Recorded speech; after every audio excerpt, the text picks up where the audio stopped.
नमस्कार. आज आपण पारंपरिक पद्धतीचं आंबट गोड तिखट चवीचं पंचामृत बनवतोय. तर सणावाराच्या दिवशी पुरणपोळी व कटाच्या आमटीसोबत हमखास हे पंचामृत बनवलं जातं. कुठल्याही गोडाच्या पदार्थासोबत तोंडी लावण्यासाठी हे पंचामृत असेल तर जेवणाची रंगत नक्कीच वाढते. करायला अगदीच साधं सोपं आहे आणि शिवाय झटपट तयार होतं. तर हे पंचामृत करण्यासाठी गॅसवर मी एक कढई ठेवली आहे. त्यामध्ये सुरुवातीला 3 टेबलस्पून तेल घालूया. तर इथे मी स्टीलची कढई घेतली आहे, त्यामुळे तेल आधी घालायचं आणि मग गॅस सुरू करायचा. तेल आता छान गरम झालंय, तर 1 चमचा मोहरी घालूया. मोहरी छान तडतडायला लागली की यामध्ये 1 चमचा जिरे घालायचेत. जिरे पण छान फुलले की मग पाव चमचा मेथ्या घालूया आणि लगेच 2 चिमूट हिंग घालायचा आहे. 8 ते 10 कढीपत्त्याची पानं आणि इथे मी 5 ते 6 मिरच्या कट करून घेतल्या आहेत. तर हिरवी मिरचीसोबत मी थोड्याशा लाल मिरच्या पण घेतल्या आहेत. या मिरच्या आता छान परतून घेऊया. तर पंचामृत फक्त हिरव्या मिरचीचंच नाही तर भेंडीचं, कारल्याचं, पेरूचं सुद्धा बनवल्या जातं. पण आम्ही नेहमी हिरव्या मिरचीचंच पंचामृत जास्त बनवतो, कारण करायला अगदीच सोपं आहे. शिवाय हिरवी मिरची आपल्याकडे नेहमीच असते. तर आता या मिरच्या परतून झालेल्या आहेत. यामध्ये 1 मोठा चमचा शेंगदाणे घालूया आणि 1 मोठा चमचा सुक्या खोबऱ्याचे पातळ काप घालायचेत.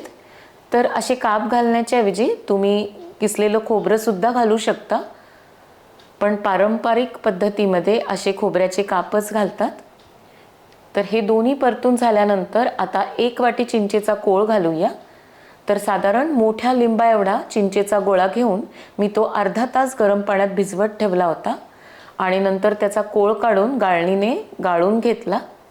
तर आता यामध्ये सुके मसाले घालायचेत. पाव चमचा हळद, 1 चमचा लाल तिखट, 1 मोठा चमचा धणे जिरे पूड, 1 चमचा गोडा मसाला, चवीनुसार मीठ घालून आता 1 मिनिटभर याला शिजवून घेऊया. चिंचेचा कोळ मला थोडा घट्ट वाटला म्हणून मी पाणी घातलंय. आता याला एक चांगली उकळी आणूया. याला आता उकळी आलेली आहे. तर 2 चमचे शेंगदाण्याचा कूट घालूया.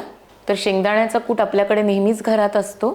3 चमचे मी तिळाचा कूट घातलाय. तर तीळ भाजून त्याला मिक्सरवर मी बारीक करून घेतलं होतं. 2 मोठे चमचे गूळ घातलाय. तर गूळ तुम्ही गरजेप्रमाणे घालू शकता. आता सगळं मिक्स करून घ्यायचंय. तिळाच्या कुटामुळे या पंचामृताला खूप छान अशी वेगळी टेस्ट येते आणि त्यामुळे पंचामृत खायला एकदम तिखट खमंग मस्त लागतं. सगळं चांगलं एकत्र करून घेतल्यानंतर आता गॅसची फ्लेम कमी करायची आहे आणि 2 ते 3 मिनिटासाठी यावर झाकण ठेवूया. असं झाकण ठेवून शिजवून घेतल्यामुळे सगळ्या मसाल्यांचा स्वाद या चिंचेच्या कोळामध्ये एकदम छान उतरतो आणि पंचामृत खायला एकदम भारी लागतं. साधारण आता 3 मिनिट झाली आहेत. तर आपलं पंचामृत तयार आहे. कडेने याला छान तेल सुटलंय आणि रंग पण खूप सुरेख आलाय. शेवटी कोथिंबीर घालूया. तर असं हे आंबट गोड तिखट चवीचं पंचामृत खायला अप्रतिम लागतं. फक्त तोंडी लावण्यासाठीच नाही तर तुम्ही पोळीला लावून सुद्धा खाऊ शकता. अगदी भाजीची सुद्धा गरज पडत नाही. आणि या दिवसात म्हणजे उन्हाळ्यात आंबट गोड पदार्थ खायला जास्त छान लागतात. आमच्या घरी तरी आम्ही हे नेहमी बनवतो. तर जरूर बनवा. रेसिपी आवडली तर व्हिडिओला लाईक आणि शेअर पण अवश्य करा. पुन्हा भेटूया. तोपर्यंत मस्त खा आणि मस्त रहा.